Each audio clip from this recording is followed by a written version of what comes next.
అప్పుల బాధలు వెంటాడుతున్నాయా? అయితే 6 JVR వారి జాతిరత్నాలు ధరించండి. Hello welcome to our channel. ప్రస్తుతం మనతో పాటు ఉన్నారు టీడీపీ లీడర్ ఉషేందర్ రెడ్డి గారు.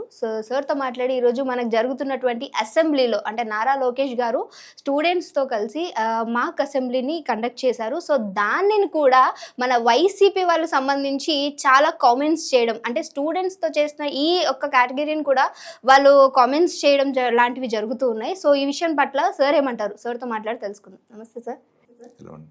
స్టూడెంట్స్ అంటేనే ఏ ప్రోగ్రామ్ చేసినా జనాలకి సందేశం ఇచ్చే విధంగా చేస్తూ ఉంటారు. సో అలాంటి ఈ మాక్ అసెంబ్లీ గురించి కూడా మన వైసీపీ నేతలు చాలా బ్యాడ్గా కామెంట్ చేయడం చూస్తున్నాం. సో అసలు దీన్ని ఏ విధంగా తీసుకోవచ్చు అంటారు?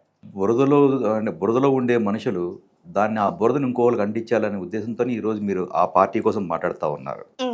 మాక్ అసెంబ్లీ అనేది ఒక సందేశం.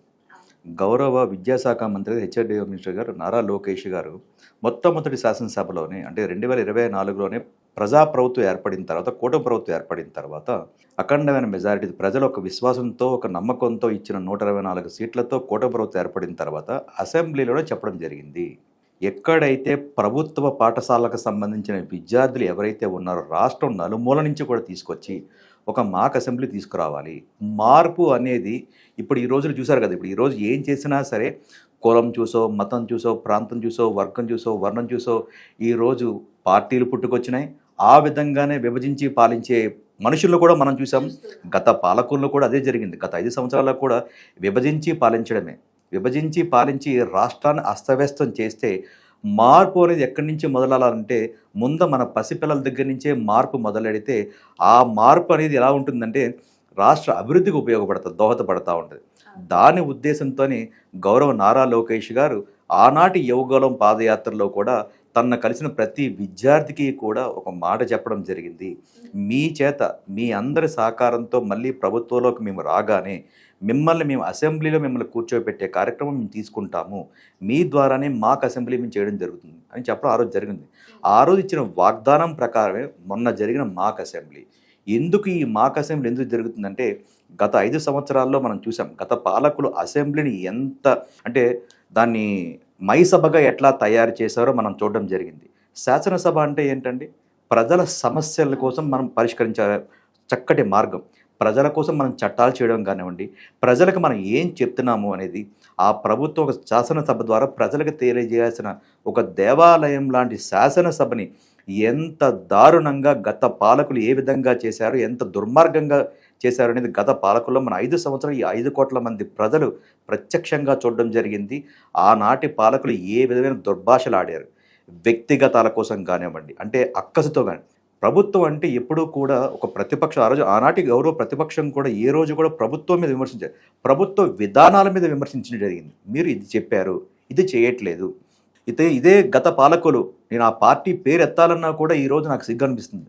కానీ ఆనాటి అంటే అప్పట్లో వైసీపీ ప్రభుత్వంలో అప్పుడు జగన్మోహన్ రెడ్డి ప్రతిపక్షంగా ఉన్నప్పుడు 2014లో శాసనసభ సాక్షిగా ఆంధ్ర రాష్ట్రానికి అమరావతి రాజధానికి ఆనాడు ల్యాండ్ పూలింగ్ ద్వారా ఆనాటి ప్రభుత్వం తీసుకుంటే ప్రతిపక్ష హోదాలో జగన్మోహన్ రెడ్డి శాసనసభ ద్వారా ఇది సరిపోదు, ఇంకెంతగా మనం తీసుకొని ఒక మంచి ప్రపంచ ప్రసిద్ధి చెందిన అమరావతిని మనం కట్టాలని ఆనాటి ప్రతిపక్ష హోదాలో మాట చెప్పిన వ్యక్తి అధికారంలోకి రాగానే మాట మార్చి ఏ విధంగా అంటే దుర్మార్గంగా చేశాడో.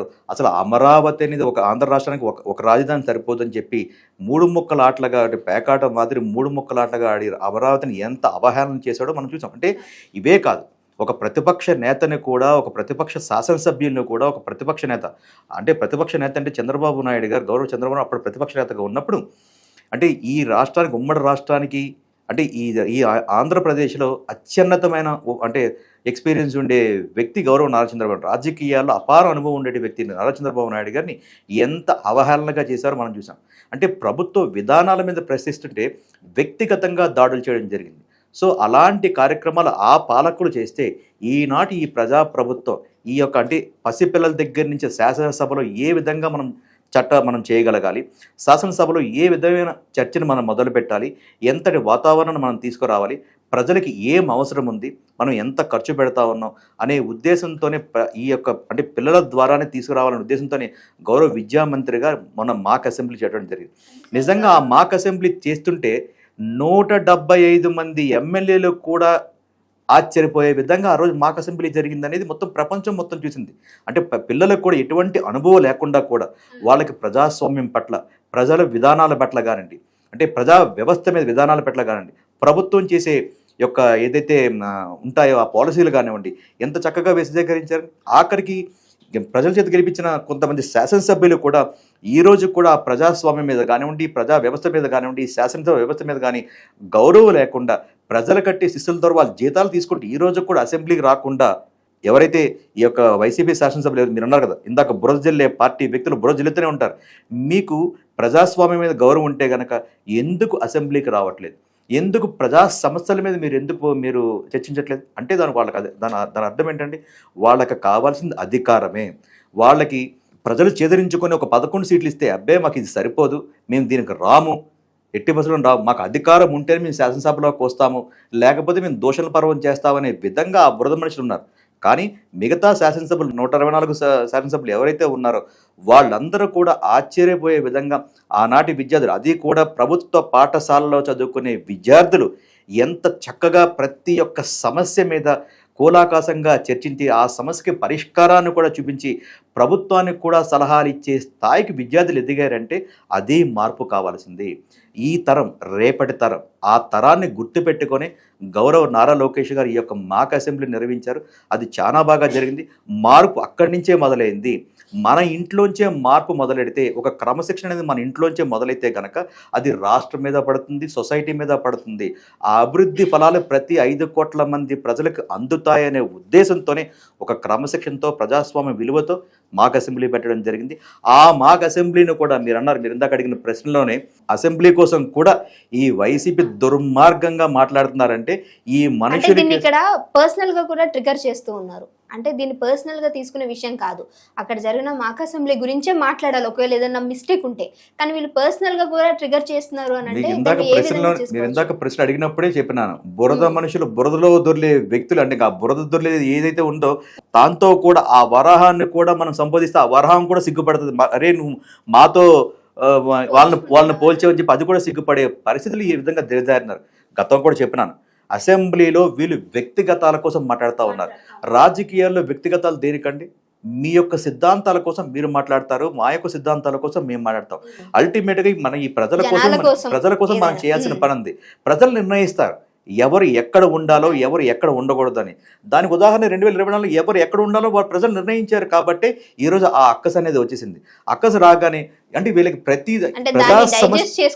ప్రజా సమస్యల మీద వీళ్ళకి స్పందించే అర్హత వీళ్ళకి లేదు. ఎందుకంటే ఇప్పుడు ఉండేది ప్రజాప్రభుత్వం. ప్రజలకి ఏ సమస్య వచ్చినా సరే సెకండ్ వ్యవధిలో వాళ్ళు అంటే ఇమ్మీడియట్గా ముందుగా రియాక్ట్ అయ్యి నిమిషాల వ్యవధిలో ఆ సమస్యను పరిష్కరించే ప్రభుత్వం ఈరోజు ప్రజాప్రభుత్వం. భారతదేశంలో ఏ ప్రభుత్వం లేదు కదండి. ఎక్కడైనా మీరు గమనిస్తే గత పాలకులు ఈ ప్రజల్ని గాలికి వదిలేసినారు. అంటే వాళ్ళ పార్టీ గాలి పార్టీ. ఎన్నికల గుర్తే ఏంటండి? ఫ్యాన్, అంటే గాలికి ఎగిరిపోయే పార్టీ. ఆ గాలికి వదిలేశారు ప్రజల్ని. కానీ ఈనాటి ప్రజలు హక్కును చేర్చుకొని వాళ్ళకి ఏ సమస్య వచ్చినా సరే ప్రభుత్వం ఉంది అని చెప్పుంటారు. దానికి ఉదాహరణ మీకు గత 2 సంవత్సరాలు పెట్టి ఎన్నో విధాలుగా రోడ్డు ప్రమాదాలు జరిగిపోయి కుటుంబ సభ్యులను పోగొట్టుకుంటే ప్రభుత్వం అక్కస్ చేసుకుందా లేదా? గత ప్రభుత్వంలో ఏనాడైనా సరే ఏ వ్యక్తికైనా 5 కోట్ల మంది ప్రజల్లో ఎవరికైనా ఏ కుటుంబానికైనా ఇబ్బంది జరిగితే కనీసం తాడేపల్లి ప్యాలెస్ వదులుకొని బయటకు వచ్చిన వ్యక్తులు ఎవరైనా ఉన్నారా? కాబట్టి ఆ యొక్క పాలకులకు కానివ్వండి, ఈ యొక్క ప్రజాప్రభుత్వం మీకు స్పష్టంగా తెలిసిపోతా ఉంది. దాని అక్కసతోనే మళ్ళీ ఇలా ప్రజాప్రభుత్వం పనిచేసుకుంటే ప్రజలు మాకు ఈ 11 సీట్లు కూడా ఎవరని ఉద్దేశంతోనే వ్యక్తిగత దోషులు దిగుతూ ఉన్నారు. అసలు వ్యక్తిగతాలు దేనికి అవసరం ఏంటని అడుగుతా ఉన్నా. కాబట్టి ఇవన్నీ కూడా ప్రజలు గమనిస్తూ ఉంటారు.